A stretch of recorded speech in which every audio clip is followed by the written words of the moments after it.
Olá, pessoal! Hoje nós vamos falar sobre tipicidade, prosseguindo no estudo da teoria do crime e, especificamente, no estudo do fato típico. Nós já examinamos os outros requisitos da estrutura do fato típico, mas é sempre bom lembrar que essa estrutura do fato típico doloso, ela vai sofrer alteração a depender da espécie de crime. E eu estou falando daquela classificação de crimes segundo o resultado físico. O que isso quer dizer? Que se eu estou diante de um caso que envolve um crime de mera conduta, ou seja, em que a descrição legal do crime não envolve nenhum resultado físico como consequência dessa conduta, ou seja, o tipo penal incriminador descreve apenas a conduta e nenhum resultado físico, então esse crime, por óbvio, é um crime de mera atividade ou de mera conduta, e, portanto, na estrutura do fato típico doloso, eu não vou precisar examinar, além da existência de uma conduta, eu não vou precisar também examinar o resultado físico e se há uma relação de causa e efeito entre esse resultado e a conduta do agente. Então, consequentemente, eu só vou precisar analisar se há conduta e se há tipicidade dessa conduta. No entanto, quando se tratar de um crime material ou de resultado físico obrigatório, nós sabemos que para o crime material, que é um crime que deixa vestígios, né, porque causa uma alteração no mundo dos fatos, para ele se dar na sua forma consumada, é preciso que o resultado naturalístico ocorra. E esse resultado é previsto no núcleo do tipo incriminador, como é o caso do crime de homicídio, matar alguém. Então, eu só posso ter um homicídio consumado quando a vítima, que necessariamente tem que ser uma pessoa viva, já que a conduta incriminada é de matar ou tirar a vida de uma pessoa, ela se realiza. Então, se eu pratico os atos de execução tendentes a matar alguém e não consigo, por motivo alheio à minha vontade, eu não terei praticado um homicídio consumado, mas sim um homicídio tentado. Então, nos crimes materiais, ou de resultado físico obrigatório, a estrutura do fato típico ela é mais complexa. Ou seja, além de eu ter que examinar a conduta, examinar esse resultado físico, não é que pode se dar na forma tentada ou consumada, eu também tenho que examinar o nexo de causalidade, ou seja, eu tenho que estabelecer um liame físico entre o resultado experimentado pelo sujeito passivo do crime e a conduta praticada pelo sujeito ativo. Além disso, não é, se eu vou aportar à estrutura do fato típico a contribuição do sistema funcionalista, eu ainda vou ter mais um nível de imputação, que é a imputação objetiva do resultado, ou seja, o nível de imputação jurídica. Então, eu tenho um físico, que é estabelecido pelo nexo causal, com o exame do resultado e da relação de causa e efeito. Eu tenho o nexo psicológico normativo, que é o exame do dolo da culpa na conduta, e eu tenho também um nexo jurídico, que é justamente a imputação objetiva do resultado.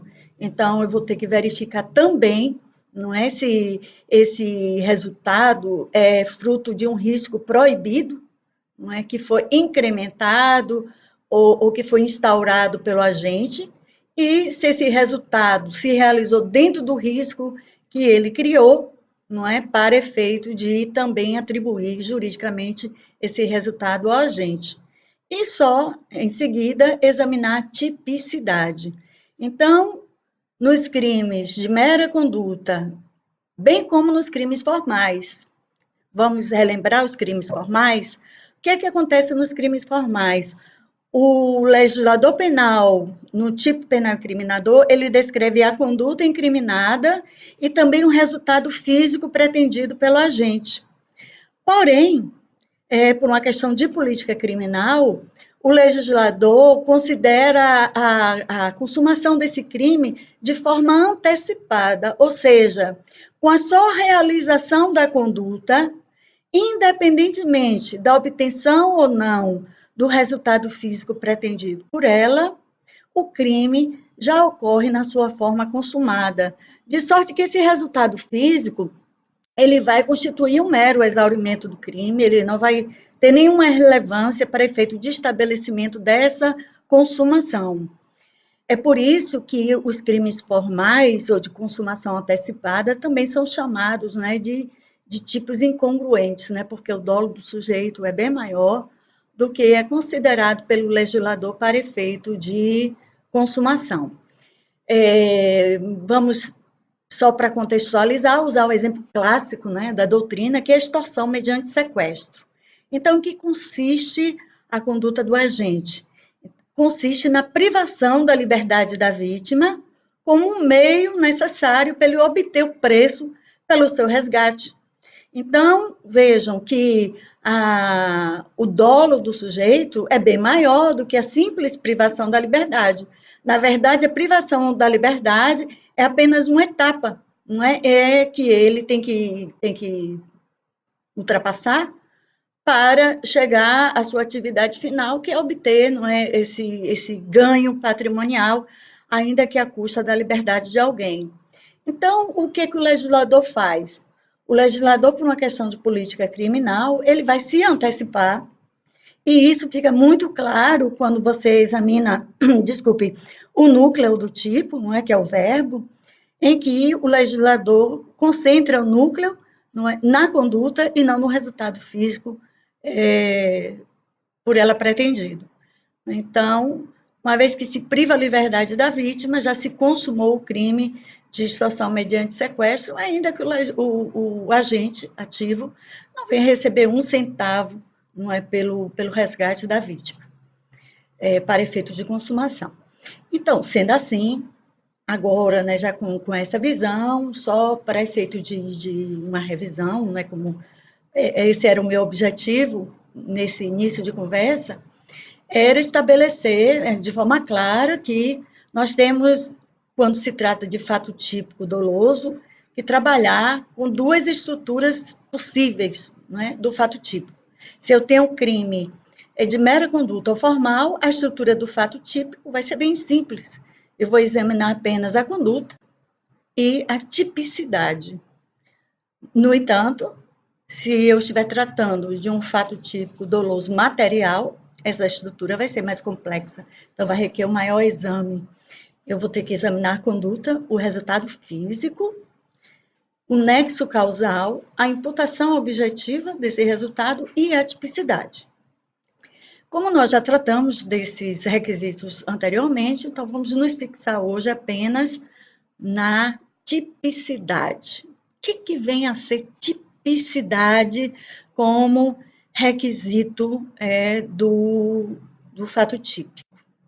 Até bem pouco atrás, até bem pouco tempo atrás, quando ainda não estávamos trabalhando com o direito penal constitucional, cercado de garantias, fundado na dignidade da pessoa humana, esse resultado, tipicidade, era obtido mediante apenas um processo de adequação típica, ou seja, de subsunção ou de correspondência do fato realizado pela gente à hipótese incriminada pelo legislador penal. Então, a obtenção de uma tipicidade ou de uma atipicidade era realizada no aspecto da dimensão meramente formal ou legal. Ou seja, se eu tenho uma conduta realizada por alguém e eu tenho uma lei prévia de natureza penal estabelecendo essa conduta como infração penal, e eu consigo realizar o encaixe do fato à hipótese incriminada, eu posso concluir, então, pela tipicidade formal ou tipicidade da conduta no campo da estrutura do fato típico. Com isso, encerrando o exame desse primeiro elemento estruturante do crime, que é o fato típico. Muito bem. Então, ainda partindo da premissa da existência dessa forma, né, de verificação da tipicidade, como é que nós realizaríamos essa adequação típica para chegar à conclusão de que há ou não tipicidade? Nós vimos, quando estudamos os princípios, né, que informam o poder punitivo do Estado, que um princípio de natureza formal, um princípio de garantia de natureza formal, conquista do iluminismo, que é expressa naquele brocado nulo crime, nula pena, sine previa lege, não há a menor possibilidade do Estado imputar a qualquer um de nós a prática de um crime sem que nossa conduta realizada no plano concreto se adeque, ou seja, corresponda perfeitamente à hipótese incriminada na lei prévia como infração penal. Muito bem. Então, a regra é que esse encaixe ou essa adequação do fato à hipótese incriminada tem que se dar de forma direta e imediata ao tipo incriminador. Por quê? Porque nós não podemos, por um processo de interpretação, criminalizar o que a lei não previu como crime. De sorte que nós não podemos criminalizar utilizando a semelhança, que é a analogia, como nós já vimos, o emprego da analogia é possível no direito penal, mas de forma bem restrita, e no campo do direito penal não incriminador.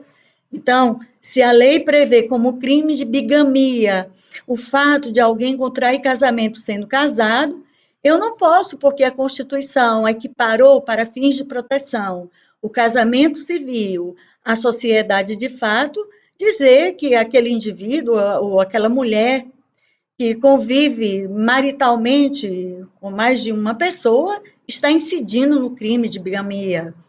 Por quê? Porque a lei exige casamento. E casamento é o casamento civil. Então, a interpretação tem que ser restritiva e não ampliativa, para efeito de aplicação dessa norma incriminadora. Muito bem, se é assim, a princípio, só haveria possibilidade de afirmar que alguém praticou um crime se houvesse perfeita, direta, imediata correspondência entre a sua conduta e a norma penal incriminadora. Ocorre que há situações especiais que, autorizadas, claro, tem que ser autorizadas pela lei penal, em que há possibilidade de se realizar essa adequação típica de forma indireta ou mediata, ou seja, usando uma norma penal de ligação da conduta realizada pelo agente ao tipo penal incriminador. E a nossa lei penal, nosso Código Penal, prevê duas hipóteses em que nós estamos autorizados a realizar essa adequação típica de forma indireta ou imediata. Uma, quando se tratar a norma de extensão pessoal, que é o concurso de pessoas ou agente. Então, e ele está tratado no artigo 29 do Código Penal, que, adotando a teoria monista, estabelece que todo aquele que contribui para o crime, por ele será responsabilizado na medida da sua culpa. Então, vejam que nos crimes unissubjetivos, que são aqueles crimes que podem ser praticados por apenas uma pessoa, não há necessidade de um concurso de pessoas para ele existir enquanto crime, muitas vezes não é incomum ocorrer um concurso de vontades, ou seja, o sujeito ele tem um programa, tem um projeto criminoso, ele quer exteriorizar esse programa praticando o resultado lesivo, tipificado como crime, ou aceitando a sua ocorrência, e não se sente seguro de realizar esse projeto sozinho. E aí procura, então, cooptar pessoas que tenham interesse, assim como ele, em realizar, exteriorizar essa vontade, né, no sentido de praticar o crime. E é aí onde entra o concurso, não é, eventual de pessoas. Vejamos a hipótese do furto. O artigo 155 descreve o furto mais ou menos dessa maneira: subtrair coisa alheia móvel para si ou para outrem. Pena: reclusão de 1 a 4 anos e multa. Então, veja que pela descrição típica, não há a necessidade de mais de uma pessoa concorrerem para a existência da prática do furto, porque o dispositivo fala apenas subtrair. Então, basta uma pessoa para realizar o crime de furto. E isso acontece na maioria dos crimes, né? A maioria dos crimes são unissubjetivos, como é o caso do estelionato, da lesão corporal, do homicídio, enfim, de tantos crimes tipificados na lei penal. Então, quando ocorre esse concurso de pessoas, o concurso de agentes, nós vamos ter situações em que um ou mais agentes realizam a conduta incriminada e outros, a despeito de não realizarem a conduta incriminada, contribuem para que os demais a realizem, ou seja, prestam um auxílio. Então, no caso do furto, imagine que os indivíduos, em número de 3 ou 4 ou 2, não importa, porque o concurso de pessoas, como ele é eventual, ele pode contar com 2 pessoas, como pode contar, não é? Com várias pessoas, né? Já tive um caso de um concurso eventual de agentes envolver 75 pessoas na prática de um único estelionato. Então, não é o caso da antiga quadrilha ou banda, atual associação criminosa, porque nesse crime que é autônomo, não é? A existência de o fato de 3 ou mais pessoas se reunirem para constituir uma sociedade para a prática de crimes, ou seja, um número indeterminado de crimes, já é um crime autônomo em si, que é a atual associação criminosa. Esse não é o caso que nós estamos tratando, porque no crime de associação criminosa, como na Orgacrim, entre outros, eles são crimes plurissubjetivos, ou seja, de concurso necessário de agentes. Nós estamos falando aqui do concurso eventual de agentes, aqueles crimes em que o tipo penal não impõe aquela cláusula.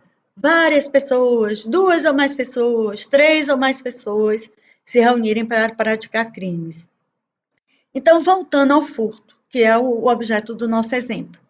Então, imagine que 4 pessoas se reúnem para realizar um furto à residência do sujeito passivo, né, que, no caso, é uma pessoa muito abastada, não é? Então, o que é que essas pessoas fazem? Elas distribuem, não é, os papéis, dizem assim, olha, nós 2 aqui vamos invadir a residência e de lá vamos tirar tudo que nós conseguimos. Um de vocês fica no início da rua, do condomínio, que seja, para observar a possibilidade de um risco, de nós não obtermos êxito, né, de sermos impedidos de consumar esse crime, e o quarto de nós vai ficar na direção do veículo para nos dar fuga. E assim é feito. No dia, na hora e num local previamente estabelecidos, 2 deles, não é? Eu, com o uso, não é, de uma chave falsa, eles conseguem adentrar nessa residência, de lá subtraindo a coisa alheia móvel para si e para outrem, no caso, os outros dois, não é, que estão lhes dando cobertura. Então, esses dois realizaram o verbo, não é, tipificador do furto. Mas e os outros dois que estão lá fora? Um fazendo a vigilância do local e o outro a postos na direção do veículo automotor para dar fuga e, com isso, garantir o proveito da infração.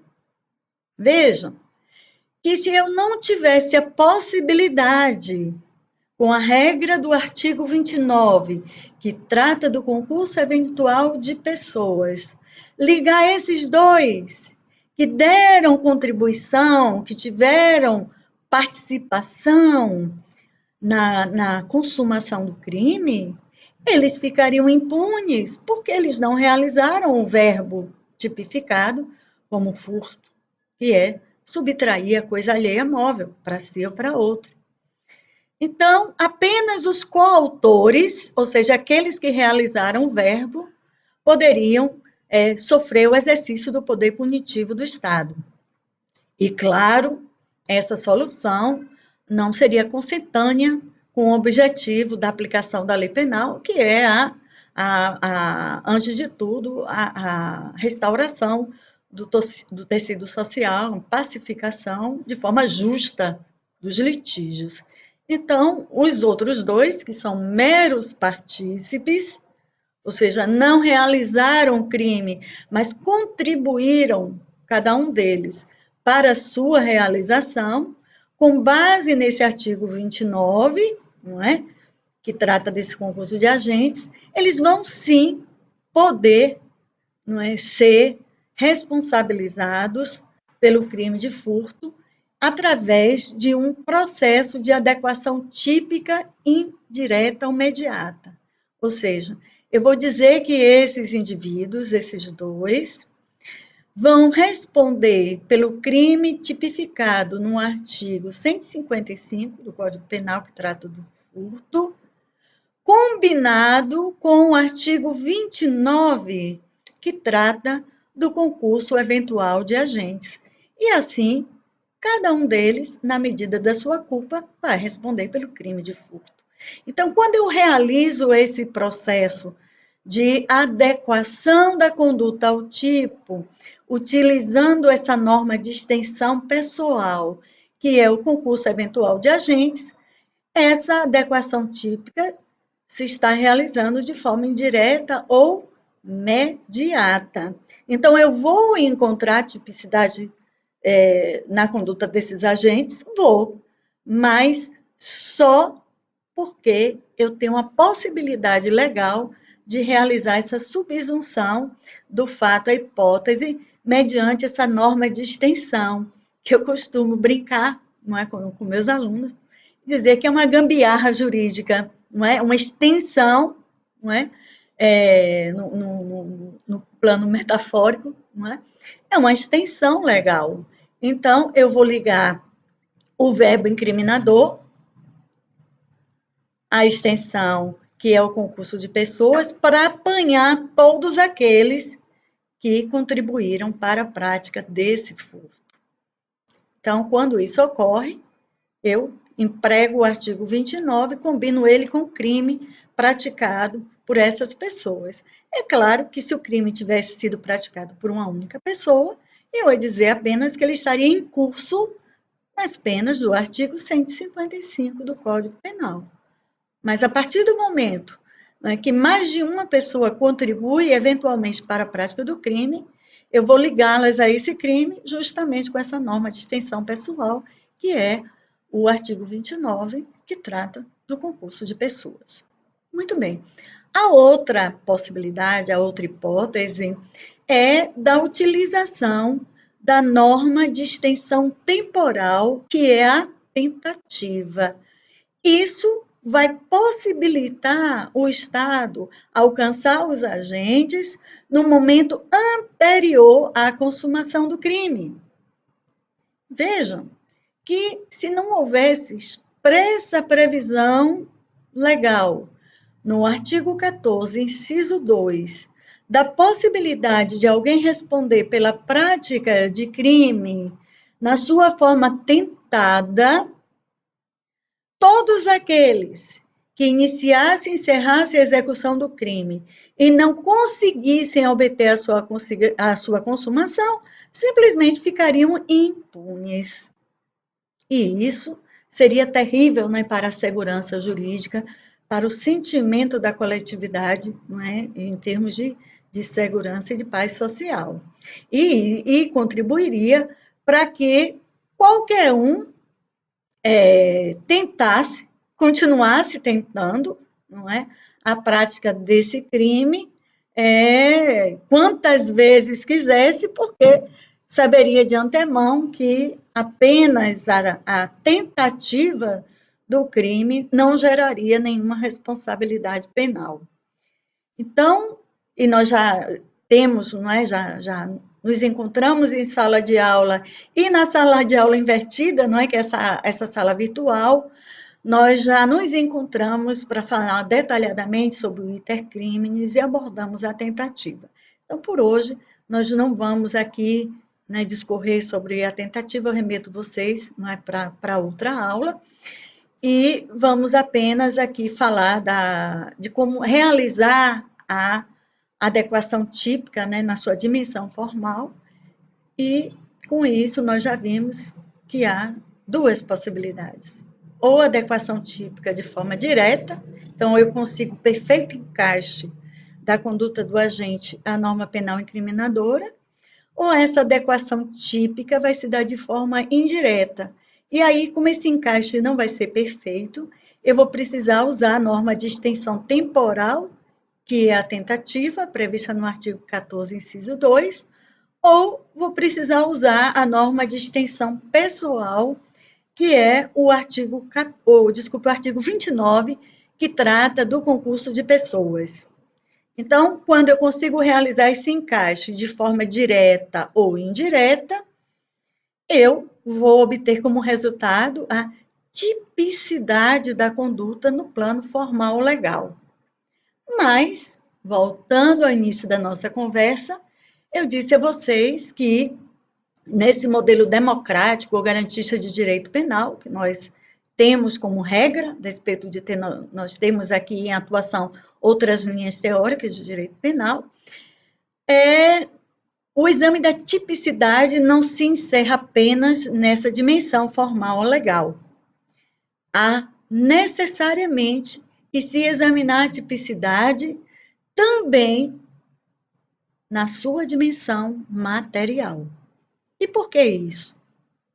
Porque nós já vimos que o fundamento legitimador do exercício do poder punitivo do Estado é a exclusiva proteção dos bens jurídicos mais críticos, mais necessários, mais fundamentais à nossa coexistência em sociedade. E, ainda assim, de forma subsidiária, supletiva, de reforço, já que a intervenção penal como forma de proteção não é a prima ratio, mas sim a última ratio, ou a última forma de proteção ou controle social. Vejam, então, se eu digo que o Estado está autorizado a nos perseguir e punir, porque o fim social que ele pretende atingir é o controle social através da proteção desses bens jurídicos, para que haja tipicidade material na conduta de alguém, é preciso, é necessário, é fundamental que haja uma lesão relevante ao bem jurídico protegido nos crimes de dano e um perigo concreto relevante nos crimes de perigo, para haver tipicidade material. Isso porque, se o bem que o Estado quer proteger através do direito penal não sofre nenhuma lesão, nenhum perigo concreto, ou se o sofre, é irrelevante, é insignificante, é bagatelar, e eu estou aqui falando da aplicação do princípio da insignificância ou da bagatela, informada pelo princípio da lesividade, eu não posso afirmar que o Estado validamente possa perseguir e punir, porque não há bem a proteger. Então, fiquem cientes de que a confirmação da existência da tipicidade como requisito da estrutura do fato típico necessariamente passa pelo exame desse elemento na sua dupla dimensão, a legal, ou formal, que vai se dar de forma direta ou indireta, ou seja, com o uso ou não de normas de extensão, que são a tentativa e o concurso eventual de agentes, mas também e necessariamente vai se dar na sua dimensão material. Porque se não houver tipicidade na dimensão formal,